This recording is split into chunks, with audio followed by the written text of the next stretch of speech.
Bonjour les secondes, j'espère que vous allez bien. Moi ça va, il n'y a pas de problème. 4e semaine de confinement, on est bien installé, le temps devient long et malheureusement je pense que ça va continuer encore quelques semaines. Aujourd'hui, vidéo consacrée au chapitre 6, probabilité. C'est la deuxième et dernière vidéo du chapitre. Nous allons y découvrir les objectifs 3 et 4. Objectif 3, on va d'abord aller corriger la situation 2, page 315, et ensuite rédiger une petite synthèse de cours, compréhensible par tous. Objectif 4, on va faire pareil, c'est-à-dire qu'on va aller chercher la situation le concernant, la situation 3, page 315, on va la corriger et on va en déduire une mini-synthèse de cours. En fait, dans l'objectif 3, on découvrira les opérations sur les événements, réunions, intersections, complémentaires, des choses comme ça.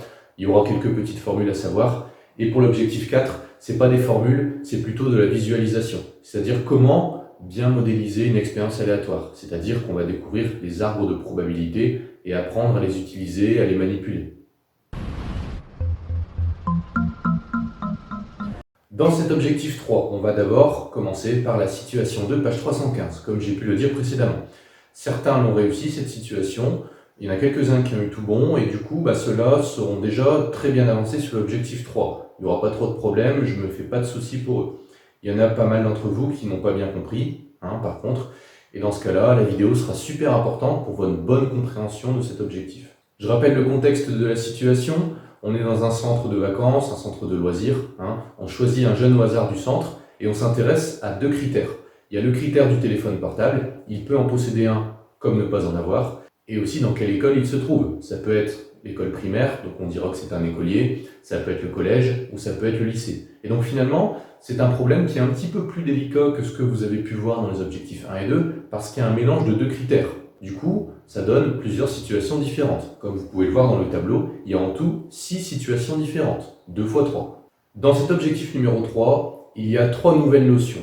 La notion d'événement contraire, la notion d'intersection d'événements et la notion de réunion d'événements. Là, dans l'activité, il y a 3 questions, questions 1, 2 et 3. À chaque question, il y a une nouveauté. Donc la première question, c'est sur l'événement contraire. On a un événement qu'on désigne par une lettre, l'événement T par exemple, le jeune a son téléphone portable, et là on place une barre au-dessus du T, T barre, ça veut dire l'événement contraire de T. Comment bien comprendre ce que c'est qu'un événement contraire?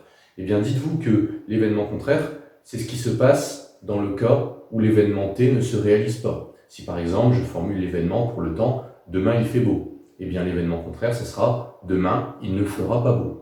D'accord? Donc c'est toujours l'un ou l'autre. Il y a toujours l'un ou l'autre qui va se réaliser. L'événement en question ou alors son événement contraire. Si l'événement se réalise, c'est bien. Si l'événement ne se réalise pas, si on a faux à notre pari, c'est l'événement contraire qui va se réaliser. C'est logique. Donc là, comment décrire l'événement T bar par une phrase?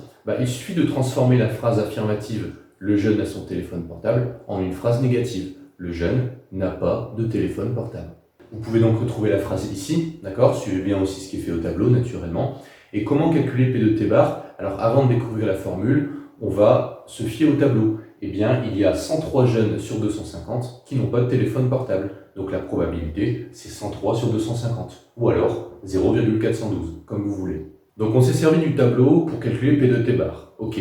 Mais s'il n'y a pas de tableau, comment faire pour calculer P de T bar? Eh bien, c'est tout à fait possible, parce que T et T bar sont liés. On regarde le schéma ici, on dessine l'univers, d'accord? C'est l'ensemble de toutes les issues. Dites-vous qu'ici, ce sont les 250 jeunes du centre. Eh bien, à l'intérieur, il y a une certaine quantité de jeunes qui ont un téléphone portable et il y en a qui ne l'ont pas. En fait, on dit que T et T bar forment une partition de l'univers. C'est-à-dire que soit on est dans ce cas de figure-là, soit on est dans l'autre cas. Il n'y a pas de troisième cas possible.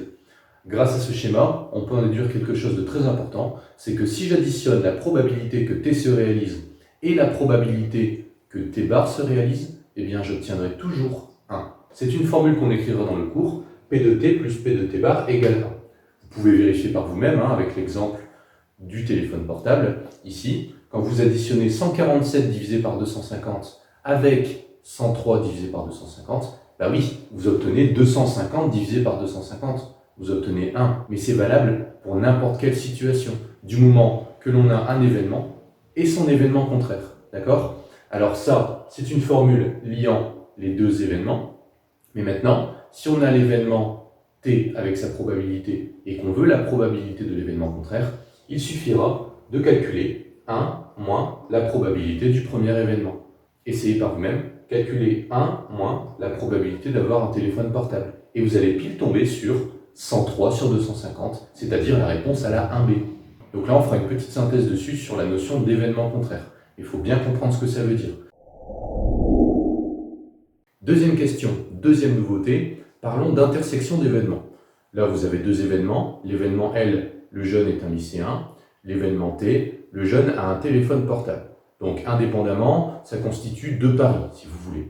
Là, on va formuler le pari que les deux conditions se réalisent. C'est-à-dire que non seulement le jeune est un lycéen, mais en plus, je souhaite qu'il ait un téléphone portable. D'accord ? Ça correspond à l'événement L inter-T. Intersection. Les deux conditions doivent être réunies, tout simplement. Alors pour calculer P de L inter T, il n'y a pas de formule générale. Vous verrez plus tard qu'il y en a, mais elle ne s'applique pas toujours, ça dépend des situations. Là, toujours est-il qu'il faut se référer au tableau. Donc, quelle est la case qui correspond aux jeunes qui sont à la fois lycéens et qui ont un téléphone portable ? Évidemment, c'est cette case-là. Donc il y a 38 chances sur 250 que mon double pari soit réalisé, c'est-à-dire 0,152. Troisième question, troisième nouveauté, et peut-être la plus dure, d'accord, il va falloir s'accrocher un petit peu, c'est la réunion des événements L et T. Donc on vient d'étudier l'intersection, on veut que les deux conditions se réalisent, mais c'est quoi l'union ? Ça veut dire quoi L union T ? Alors c'est un nouvel événement, mais en fait, ça consiste à avoir au moins une des deux conditions réalisées. Alors on ne sait pas laquelle, ça peut être L, l'élève est lycéen, ou alors T, il a un téléphone portable, ou alors les deux. Si les deux conditions se réalisent, ça marche aussi. Dites-vous qu'en fait, on formule le pari suivant. Je ne sais pas ce qui va se passer. Ce sera lycéen, pas lycéen, téléphone, pas téléphone. Mais s'il y a une des deux conditions de réaliser, j'ai bon à mon pari. S'il est lycéen, j'ai bon à mon pari, peu importe s'il a son téléphone portable ou pas.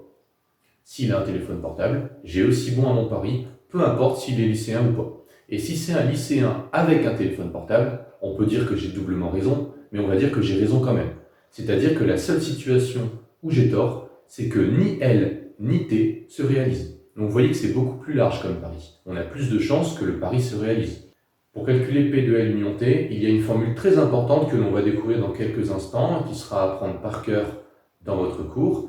Mais avant ça, on va la découvrir grâce au tableau, justement. Calculons donc P de L union T, de deux façons différentes même, sachant que la première façon va refléter davantage la formule qu'il faudra apprendre. Alors, on pourrait se dire bêtement, il y a 40 élèves au lycée, il y en a 147 qui ont un téléphone portable, du coup, bêtement, l'un ou l'autre, j'additionne 40 avec 147. Ça me donne 187 élèves. Sauf qu'il y a un petit problème, dans mon calcul, j'ai compté deux fois les 38 élèves qui sont à la fois au lycée et qui ont un téléphone portable. Oui, ils ont été comptés dans les 40 lycéens et ils ont été comptés dans les 147 qui ont un téléphone portable. Donc je dois le retirer une fois pour que ce soit exact. Donc 40 plus 147 moins 38. J'obtiens 149 élèves qui m'intéressent sur 250. Ça me donne une probabilité de 0,596. Deuxième façon de procéder, c'est une méthode que j'ai vue chez certains d'entre vous, c'est de distinguer plus nettement le cas par cas. Là, vous voyez ce calcul, en fait, on se dit tout simplement qu'on va d'abord regarder le nombre total de lycéens, 40, et après on va additionner ceux qui ne sont pas lycéens, mais qui ont un téléphone portable, c'est-à-dire les 33 écoliers et les 76 collégiens. Et donc, le plus 40, comme je viens de le dire, c'est les 40 lycéens, téléphone portable ou pas, d'accord ? On obtient bien 149 sur 250, c'est-à-dire 0,596. Du coup, la question 3B est assez facile, parce que vous allez tout de suite vous rendre compte que si on additionne P de L et P de T, on n'obtient pas le bon résultat. On obtient justement ce fameux 187 sur 250. On termine la situation par un schéma bilan avec la formule qui, je pense, est la plus importante de votre chapitre. Comment calculer P de L union T ? Alors, là vous avez l'univers, les 250 jeunes du camp de vacances, concentrez-vous bien, là c'est super important. Vous avez à l'intérieur un événement, d'accord ? 40 jeunes sur 250 sont au lycée. Vous avez un autre événement ici, constitué des jeunes ayant un téléphone portable, il y en a 147 sur 250, où apparaît L inter T. L inter T apparaît ici, d'accord ? Ce sont les issus qui sont à la fois dans L et dans T. Ce sont les jeunes qui sont à la fois au lycée et qui ont un téléphone portable, le petit ensemble ici. L union T, c'est toute la partie hachurée en jaune, d'accord ? Ce sont les élèves qui sont soit au lycée, ou qui ont un téléphone portable, ou alors peut-être les deux, d'accord? Bref, c'est toute la partie assurée.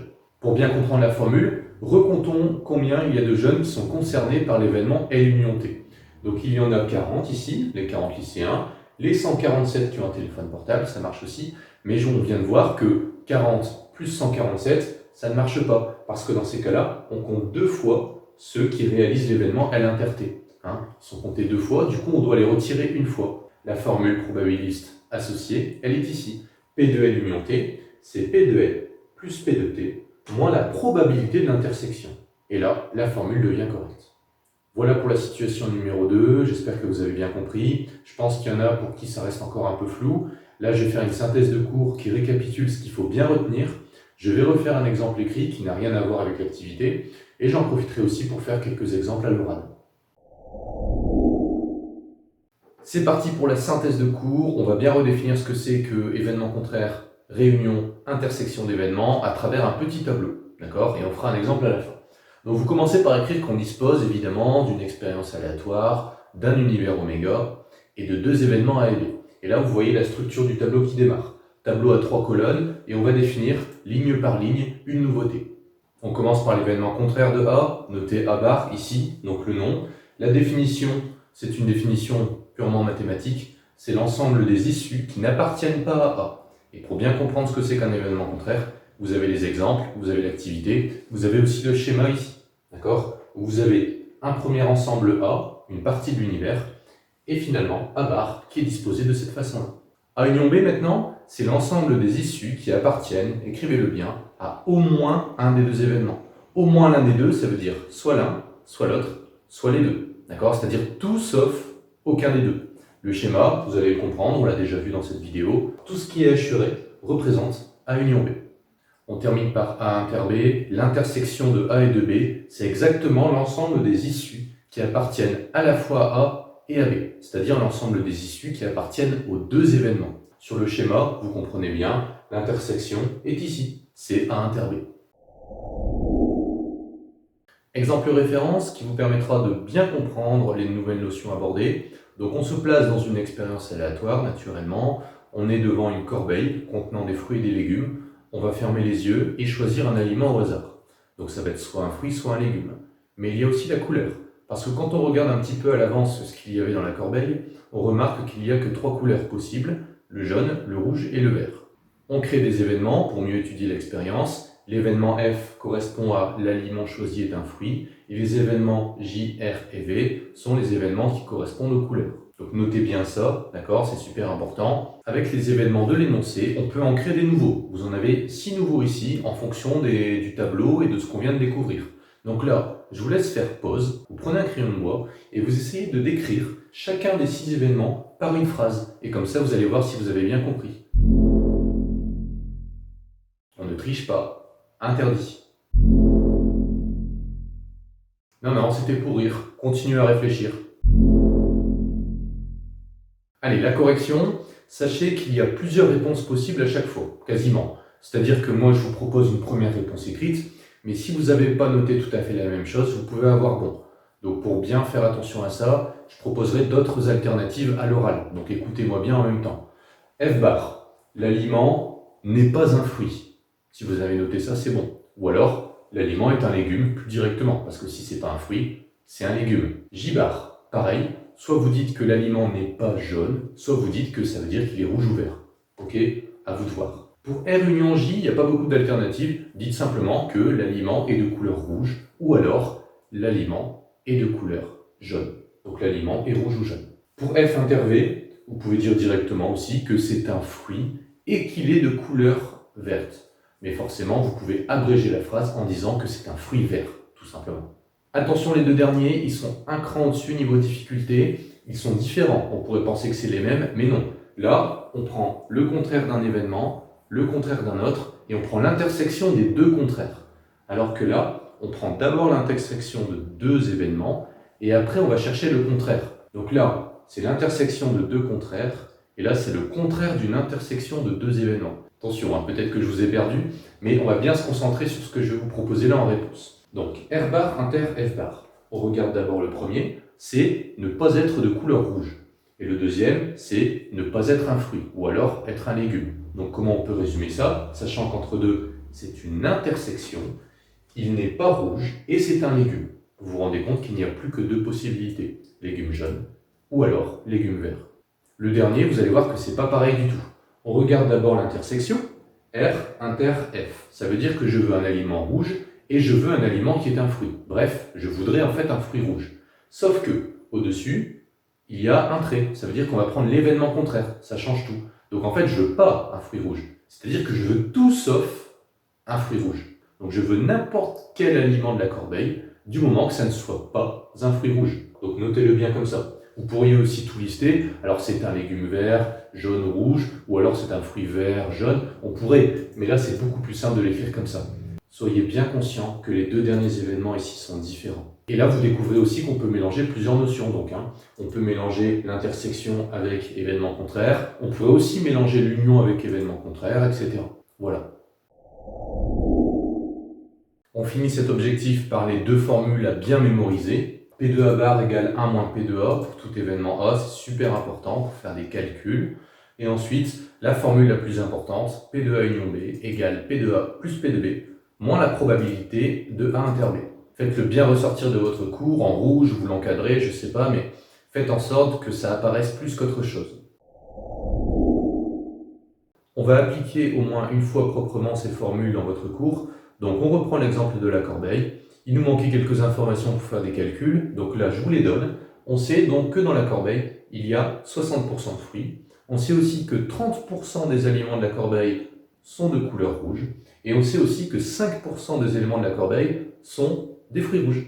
Alors là on va faire pareil, vous pouvez faire pause dans la vidéo et essayer de compléter au crayon de bois avant moi. Sachant que ces trois-là sont très simples, il n'y a aucun calcul, c'est simplement une analyse de ce que je vous ai montré par rapport au contenu de la corbeille. Alors que là, il faut appliquer les deux formules que l'on a vues en rouge il y a 5 minutes. Voilà les réponses. Ici 0,6 parce qu'on a 60% de fruits, donc la probabilité n'est pas de 60%, elle est de 0,6. Ou alors 60 divisé par 100, comme vous voulez. Mais il faut bien que ce soit un nombre compris entre 0 et 1. Là pareil, 0,3, d'accord? Et là 0,05, qui correspond à 5% de chance. Pour les deux du dessous, on va appliquer les formules. Donc P de F bar, c'est 1 moins P de F, ok, conformément à ce que vous avez écrit en rouge, c'est-à-dire 1 moins 0,6, donc 0,4. Si on interprète, la probabilité de choisir un aliment qui est un légume ou qui n'est pas un fruit est de 0,4, 40% de chance. Ça paraît logique, vous l'auriez deviné. P de F union R, attention, je vous interpelle, là ça se devine un peu moins facilement. Parce que tout à l'heure, il y avait un tableau, ça marchait bien. On avait d'ailleurs deviné la réponse avant même de trouver la formule dans l'activité. C'est ce que vous aviez fait d'ailleurs, pour certains d'entre vous. Là, on n'a pas de tableau, d'accord? Donc on va devoir appliquer la formule.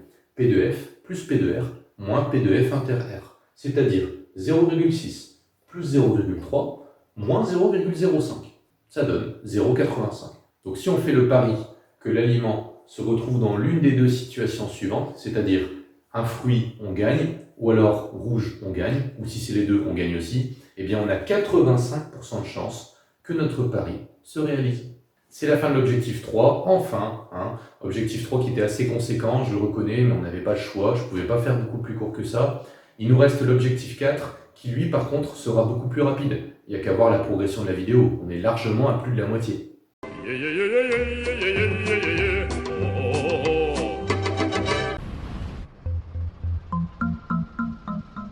Objectif numéro 4, c'est parti. Il est consacré à l'étude des arbres de probabilité, rien de plus. Vous en avez d'ailleurs un sous les yeux là qu'on va réétudier avec la situation 3, page 315. Mais avant, je tiens à répondre à quelques petites questions importantes sur les arbres. Un arbre de probabilité est très utile. Il permet globalement de mieux comprendre une expérience aléatoire. C'est-à-dire qu'on va la représenter par un arbre qui permet d'évaluer tous les résultats possibles de l'expérience. Quand je dis évaluer, je pense à dénombrer, c'est-à-dire qu'on va pouvoir savoir combien il y a de résultats possibles à l'expérience. En tout cas, ça va nous aider. Mais en plus de ça, on va pouvoir faire quelques calculs à l'aide de l'arbre qui nous permettront de trouver certaines probabilités, ou tout simplement ce qu'on vous demande dans l'énoncé. Les probabilités, c'est sûrement le domaine des mathématiques où vous avez le plus de liberté dans votre façon de penser et dans votre façon de procéder à l'écrit. Bon, pour cette année, l'arbre de probabilité, souvent il sera mentionné dans l'exercice, c'est-à-dire qu'on vous demandera d'en faire un, on vous demandera de vous en aider pour répondre au problème, mais il se peut que dans certains exercices, ce ne soit pas indiqué. Et dans ce cas-là, vous avez la liberté d'en faire un ou de ne pas en faire. Et là, il faut avoir un petit peu d'expérience, il faut avoir un petit peu de ressenti ou un peu de recul en fonction des expériences aléatoires que vous allez rencontrer. Certaines pourront bien se comprendre avec un arbre, et pour d'autres expériences, l'utilisation d'un arbre serait complètement obsolète. C'est-à-dire qu'un arbre ne serait pas pratique du tout. Ça dépend de la situation. Je peux quand même donner un exemple où un arbre marche très bien, c'est quand on a une expérience aléatoire avec une répétition. C'est-à-dire qu'il y a par exemple plusieurs épreuves. Au hasard, on a une urne qui contient des boules ou des jetons, on doit faire 2 tirages. Un premier tirage, on regarde le numéro de la boule par exemple, on remet la boule dans le sac ou pas, on peut la laisser sur le côté, et on effectue un deuxième tirage. Dans ces cas-là, on peut penser à un arbre de probabilité à condition qu'il n'y ait pas trop de résultats possibles.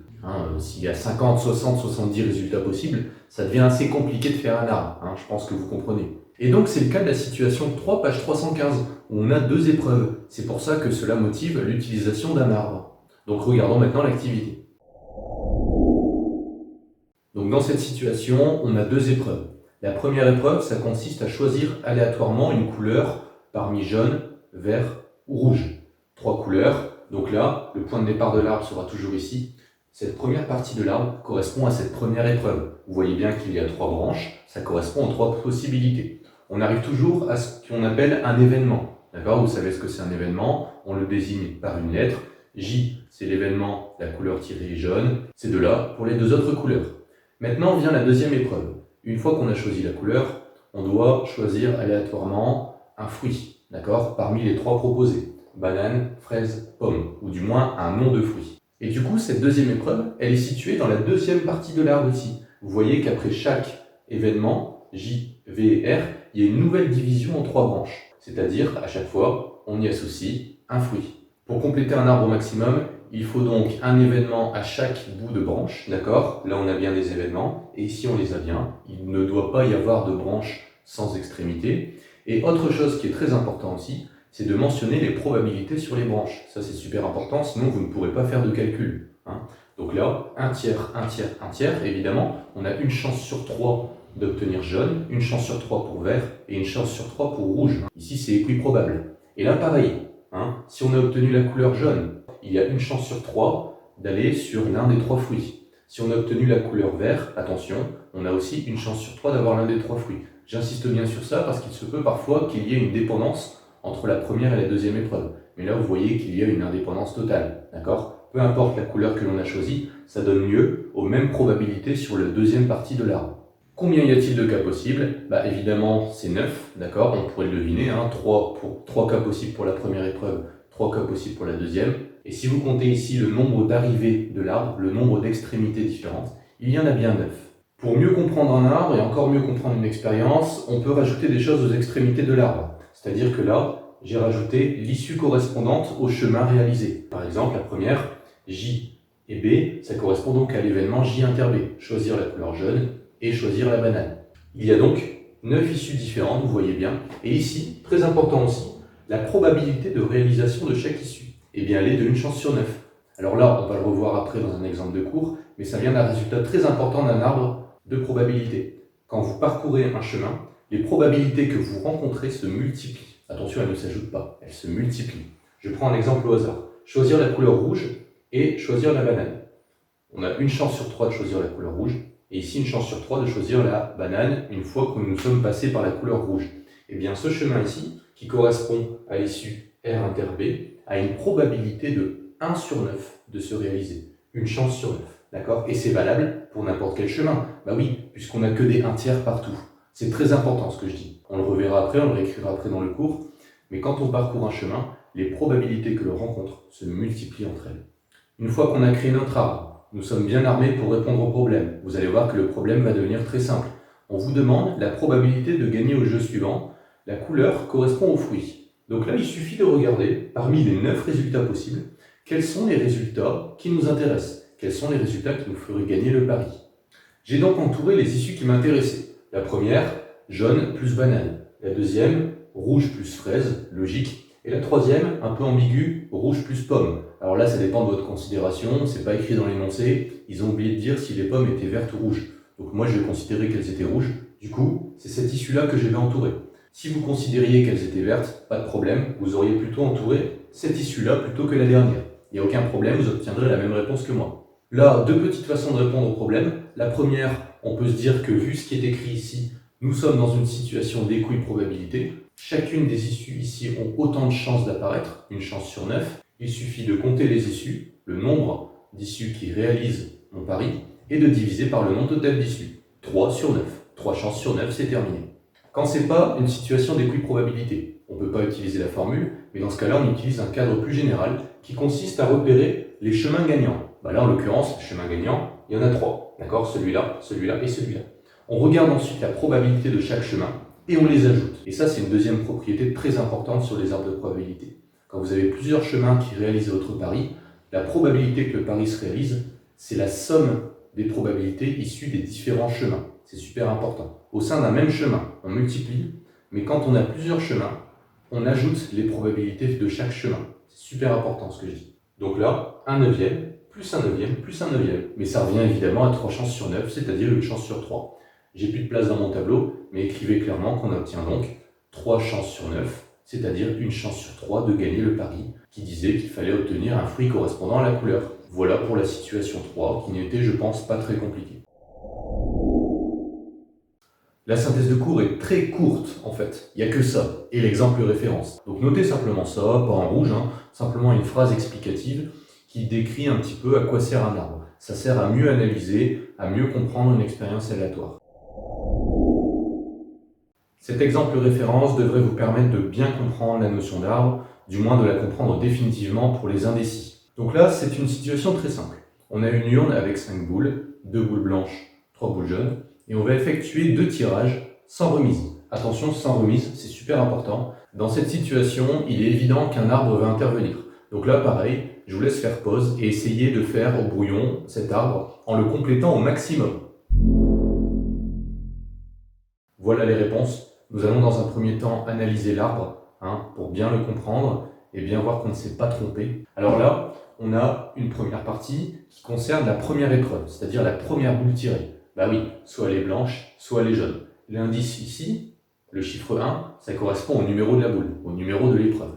Et là, ici, on aura B2, J2, B2, J2, qui correspond aussi aux couleurs, mais de la deuxième boule. Bref, ici, pour la première épreuve, 2 chances sur 5, 3 chances sur 5.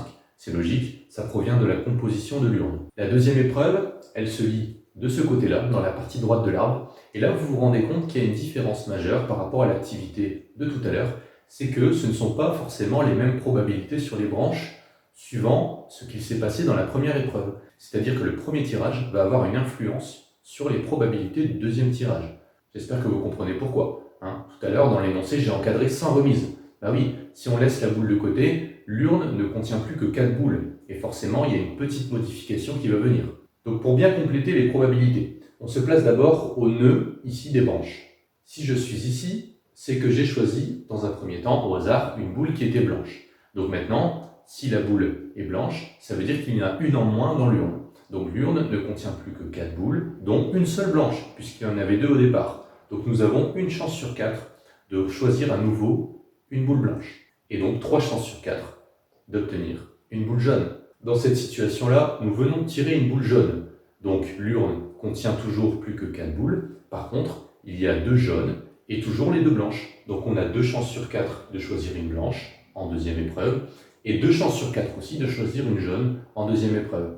Petit rappel sur les arbres de probabilité, quand on est sur un nœud ici, ici ou alors ici, la somme des probabilités des branches qui partent de ce nœud doit toujours valoir 1. Donc ça, c'est une petite vérification à faire. Prenez l'habitude de le faire. 2 sur 5 plus 3 sur 5, ça fait 1, c'est bon. 1 quart plus 3 quarts, ça fait 1. 2 quarts plus 2 quarts, ça fait 1. Mais souvent, par construction, on obtient toujours 1. Une fois que vous avez compris ça, vous pouvez me croire, vous avez fait le plus dur. Parce qu'après, c'est exactement pareil que l'activité. On peut regarder les cas possibles. Il y a bien 4 cas possibles, c'est-à-dire blanche puis blanche, blanche puis jaune puis blanche et jaune puis jaune. Il y a 4 issues possibles de notre expérience aléatoire. Il y a bien 4 chemins possibles en partant de la gauche de l'arbre. J'ai écrit maintenant ici les probabilités d'apparition de chaque issue. Elles proviennent d'un petit calcul qui est comme le petit calcul qu'il fallait faire dans la situation de tout à l'heure. On multiplie les probabilités que l'on rencontre au sein d'un même chemin. Prenons l'exemple de B1 inter B2. Quelle est la probabilité de réalisation de B1 inter B2? C'est-à-dire, quelle est la probabilité que j'obtienne 2 boules blanches? Je dois obtenir une boule blanche ici et ici. C'est-à-dire que je dois multiplier 2 sur 5 avec 1 sur 4, ce qui me donne 2 sur 20, ou alors une probabilité de 0,1. Pour B1 inter J2, donc ça correspond à ce chemin-là, donc 2 cinquièmes fois 3 quarts, et non pas plus, fois 3 quarts, ça me donne 0,3. Pour le troisième chemin, 3 cinquièmes fois 2 quarts, 0,3, et pour le dernier chemin, on obtient aussi une probabilité de 0,3. Et là, on a étudié complètement notre expérience aléatoire grâce à l'arbre et au petit calcul qu'il y a derrière. Avec cette modélisation, vous êtes armé pour répondre à n'importe quelle question. Par exemple, on pourrait vous demander la probabilité d'avoir 2 fois la même couleur. Alors comment faire? Il suffit de faire comme dans l'activité de tout à l'heure. On entoure les issues qui nous intéressent. Donc là, en l'occurrence, la même couleur, ça peut être blanche et blanche. La même couleur, ça peut être jaune-jaune. Donc il y a 2 issues sur 4 qui nous intéressent. Mais là, faites très attention, ce n'est pas une situation d'équiprobabilité. Regardez ici, les probabilités ne sont pas les mêmes, d'accord? Donc ce n'est pas 2 chances sur 4. On peut se dire, il y a 2 chemins qui m'intéressent sur les 4 chemins, je suis d'accord? Le chemin numéro 1 et le chemin numéro 4 m'intéressent, mais ce n'est pas 2 sur 4. Nous ne sommes pas dans une situation d'équiprobabilité. Le vrai calcul, c'est relatif à la définition qu'on a vue dans le cours, dans les premiers objectifs. C'est-à-dire, on additionne les issues correspondantes. Donc, le chemin 1 plus le chemin numéro 4. Proba du chemin 1 plus proba du chemin numéro 4. Ça donne 0,1 plus 0,3, ça donne 0,4. On a 40% de chance d'obtenir à la fin, quand on fait le bilan, 2 boules qui ont la même couleur. Voilà pour cet exemple. Et si le tirage était avec remise, c'est-à-dire que je prends le même exemple, mais au lieu de mettre sans remise, je mets avec remise. La boule de la première épreuve, on la remet dans l'urne, on remélange bien, et on retire une deuxième boule pour notre deuxième épreuve. Qu'est-ce qui va changer? Je vous laisse analyser cet arbre. Vous voyez qu'il a la même structure, mais il y a un petit changement au niveau de la deuxième épreuve. Alors la première épreuve, il n'y a aucun changement. 2 chances sur 5, 3 chances sur 5 naturellement. Mais au niveau de la deuxième épreuve, il y a un changement, parce que forcément, on remet la boule dans l'urne. Donc pour la deuxième épreuve, on est dans la même situation que la première. C'est-à-dire une urne avec 5 boules, 2 blanches, 3 jaunes. Donc les probabilités ici restent identiques. 2 sur 5, 3 sur 5, et 2 sur 5, 3 sur 5. Peu importe si on a obtenu une blanche ou une jaune à la première épreuve, puisqu'on la remet. Dans le vocabulaire probabiliste, on appelle ça des épreuves qui sont indépendantes. Le résultat de la première épreuve n'influence en rien le résultat de la deuxième épreuve. On pourrait refaire les calculs ici à droite, mais je ne vais pas les refaire, d'accord? Si vous avez compris le procédé, vous pouvez refaire la même chose, mais appliquée à ces nouvelles probabilités. On finit par 2 résultats qui sont fondamentaux, d'accord? Pour bien comprendre comment étudier un arbre, il faut respecter ces 2 critères-là. Le premier, pour calculer la probabilité d'un chemin, on multiplie entre elles toutes les probas que l'on rencontre sur ce chemin.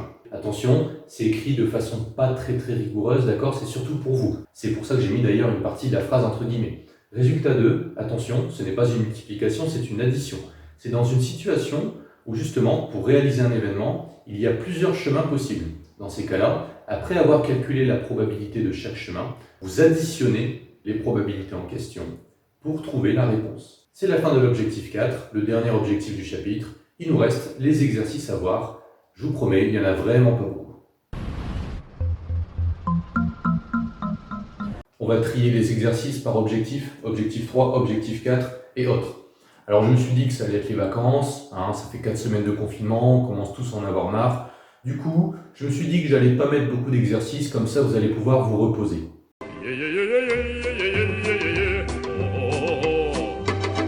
Non mais vous croyez quoi là? Vous avez 2 semaines de vacances.